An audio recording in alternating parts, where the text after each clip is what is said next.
ये कमाल की बात है। सूर्योदय और अवसर दोनों में एक ही समानता है। जो भी इन्हें देरी से पाता है वो इन्हें खो देता है। दोस्तों नमस्कार, मेरा नाम संतोष यादव है और आज एक छोटी सी स्टोरी आप लोगों के लिए लेके आया हूँ। एक फैमिली के अंदर एक लड़का था जिसका नाम मनीष था। पढ़ने में काफ़ी होशियार था वो और शुरू से ही बहुत टैलेंटेड था और फर्स्ट से 12th तक उसने हमेशा पूरे स्कूल में टॉप किया। तो पूरे परिवार को उससे बहुत उम्मीदें थी कि ये लड़का आगे चल के हमारे परिवार का भविष्य बनेगा, चिराग बनेगा, ये हमारे सारे सपनों को पूरा कर देगा और हमारी ज़िंदगी में चार चांद लगा देगा।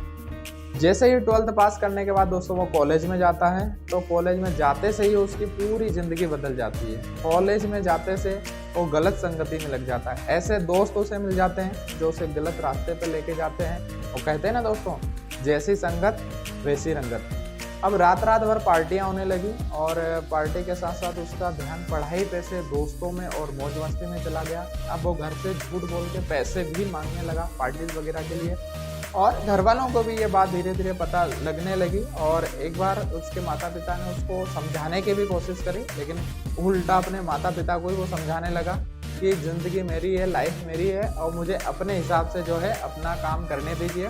आप मुझे भी डिस्टर्ब बिल्कुल मत करिए और मुझे ज्ञान देने की ज़रूरत नहीं है। तो माता पिता वहाँ पर उसे कुछ भी नहीं बोल पाते, उसको उसके भरोसे ही वहाँ पर छोड़ देते हैं।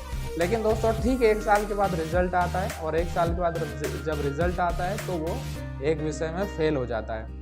अब ये बात पूरी तरीके से जो है उसके दिमाग में घर कर जाती है। जो लड़का बचपन से लगा के 12th तक टॉप आया हो पूरे स्कूल में और यदि फेल हो जाए तो आप समझिए कि उसकी मानसिकता किस तरीके से बन जाएगी। अब उसने परिवार वालों से भी बात करना धीरे धीरे बंद कर दिया, दोस्तों के फ़ोन उठाना भी उसने जो है बंद कर दिया और अपने आप को जो है कमरे में बंद कर लिया। मतलब वो जो प्रेशर था वो धीरे धीरे उसके ऊपर हावी होता नज़र आ रहा था और ऐसे स्थिति में घर वाले भी परेशान थे कि क्या किया जाए।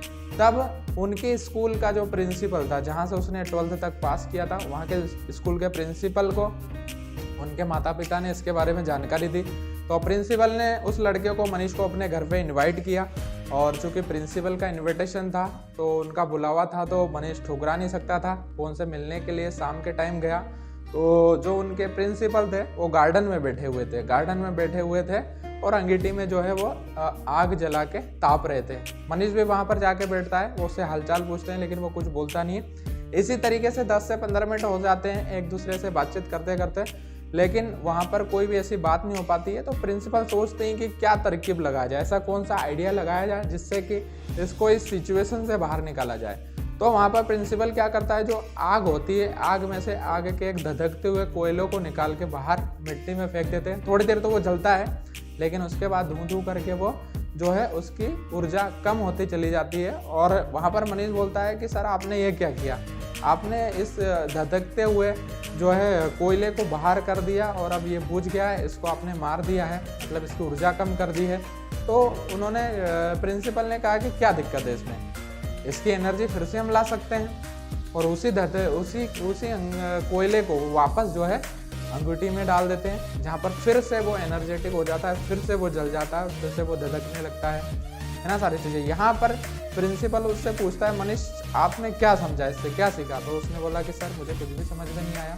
तो उसने प्रिंसिपल ने बोला कि बेटा ये तुम हो, ये जो कोयला है ये तुम हो। पहले जब आप अच्छे माहौल में थे तो आप बिल्कुल भी धधक रहे थे, आपके अंदर एक चमक, जैसे ही आप इससे बाहर हुए, गलत संगति में गए, दोस्तों में गए, है ना, आपकी एनर्जी कम हो गई।